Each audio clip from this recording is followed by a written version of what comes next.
ஐந்து கரத்தோனை போற்றி, ஆனை முகத்தானை போற்றி, மூஷிக வாகனை போற்றி, மூலப்பரம்பொருளை போற்றி, சித்தி புத்தி விநாயக பெருமானை போற்றி.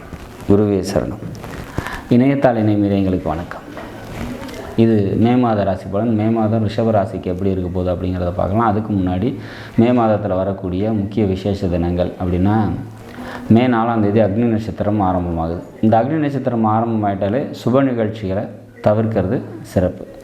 10ஆம் தேதி மே 10 அக்ஷய திருதியை, திருதியை திதியும் சித்திரை மாதமும் கூடிய நாள் தான் அக்ஷய திருதியை. அன்றைய தினம் நம்மளால் முடிந்த உதவிகளை மற்றவங்களுக்கு செஞ்சுட்டு வரும்போது அது பன்மடங்கு பெருகும் அப்படிங்கிறது ஒரு ஐதீகம்.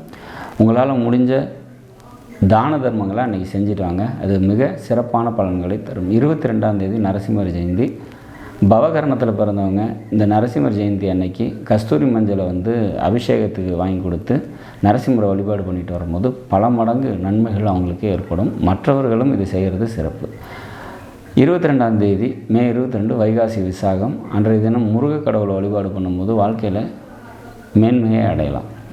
23ஆம் தேதி புத்த பூர்ணிமா. அன்றைய தினம் சிவன் வழிபாடு செய்வது சிறப்பை தரும். 28ஆம் தேதி அக்னி நட்சத்திரம் நிவர்த்தி.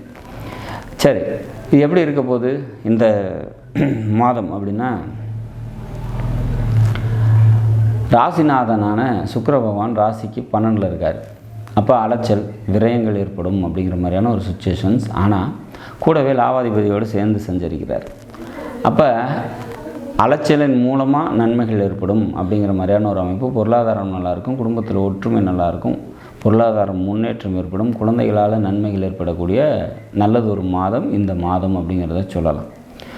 2 மற்றும் 5ஆம் அதிபதி லாபஸ்தானத்தில் சஞ்சரிக்கிறதுனால குடும்பத்தாரால் நன்மைகள் ஏற்படும், படிப்பில் முன்னேற்றம் ஏற்படும். படிச்சிட்ருக்கவங்களுக்கு மனதில் இயலக்கூடிய ஆசைகள் நிறைவேறும், குலதெய்வ அனுகிரகம் கிடைக்கும் அப்படிங்கிற மாதிரியான ஒரு அமைப்பு. இந்த மாதத்தை பொறுத்த வரைக்கும் மனைவியால் நன்மைகள் ஏற்படக்கூடிய நல்லதொரு மாதமாக இந்த மாதம் இருக்கும். 11 உங்கள் ராசிக்கு லாபஸ்தானத்தில் ராகு இருக்கார், கூடவே செவ்வாய் இருக்காங்க, கூடவே புதனும் இருக்காங்க. எழுத்து, டாக்குமெண்டேஷன், கம்யூனிகேஷன் இந்த விஷயத்தில் கூடுதல் கவனத்தோடு இருக்கணும். ரத்த சம்மந்தப்பட்ட உறவுகள்கிட்ட கொஞ்சம் விட்டு கொடுத்து போகிறது சிறப்பை தரும்.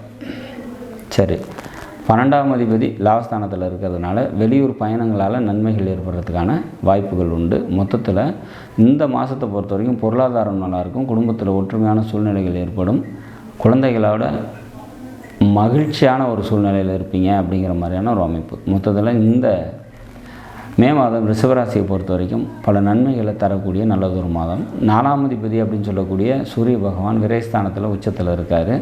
அப்போ வண்டி, வீடு, சொத்து சம்மந்தப்பட்ட விரயங்கள், செலவுகள் ஏற்படுறதுக்கான வாய்ப்புகள் உண்டு.